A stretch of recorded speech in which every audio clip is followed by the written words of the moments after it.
je dois dire qu'il n'y a pas que ce type de personne qui m'énerve. Il y a un autre type de personne qui m'énerve. Et là, on en a tous un dans notre vie. Alors là, par exemple, qui est venu en famille ce soir? Vous êtes venu en famille? Eh bien, sachez que vous êtes peut-être venu avec votre pote relou.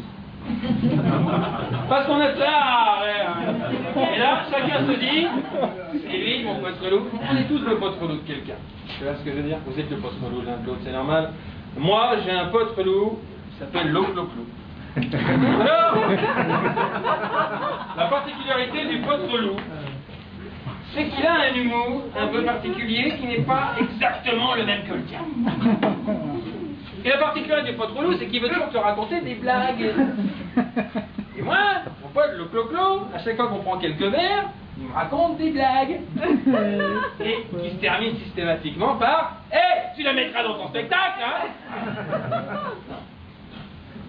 Si, je la mettrai bien un jour où tu n'aimeras pas.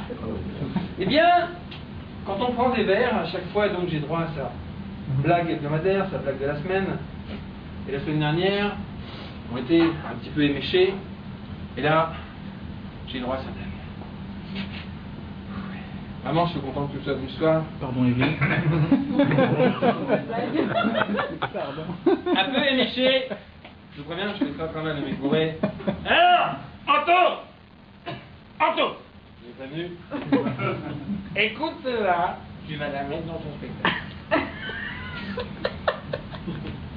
Est-ce que tu as déjà, Anto,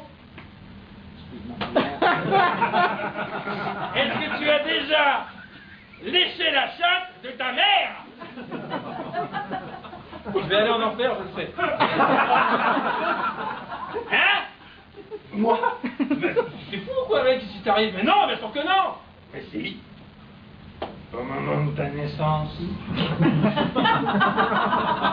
t'es pas venu par césarienne, il y a forcément un centième de seconde où la bouche est entrée en contact.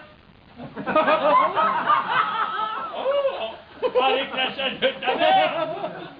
T'as léché la chatte de ta mère, t'as léché la chatte de ta mère, t'as léché... Oh, ta gueule maintenant! À cause de cet abruti, le soir même, j'ai fait un cauchemar horrible. Pourtant, comme tous les soirs, le rêve avait bien commencé.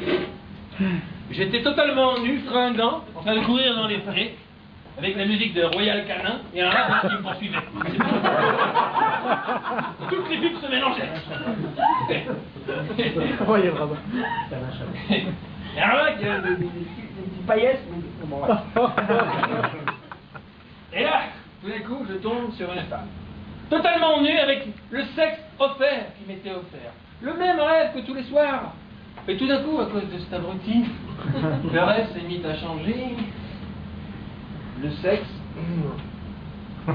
s'est mis à me parler.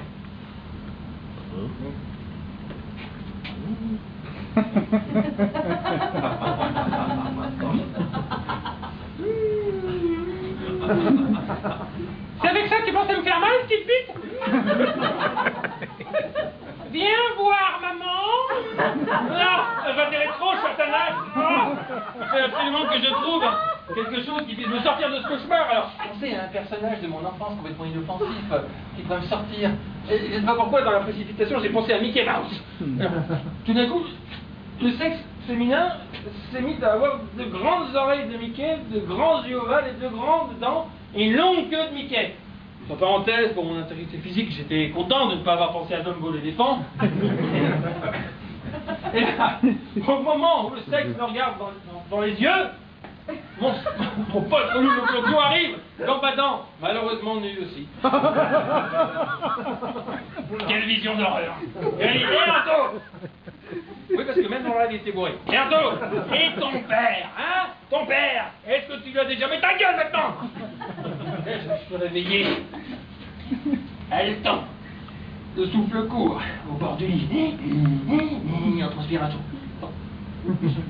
Je me fais bien, mime Marceau. Et là, je me suis dit, si jamais on fait des cauchemars, c'est parce qu'on n'a pas la mémoire tranquille, parce qu'on ne s'intéresse pas au monde, parce qu'on est égoïste. Parce que l'on ne regarde pas ce qui se passe dans le monde.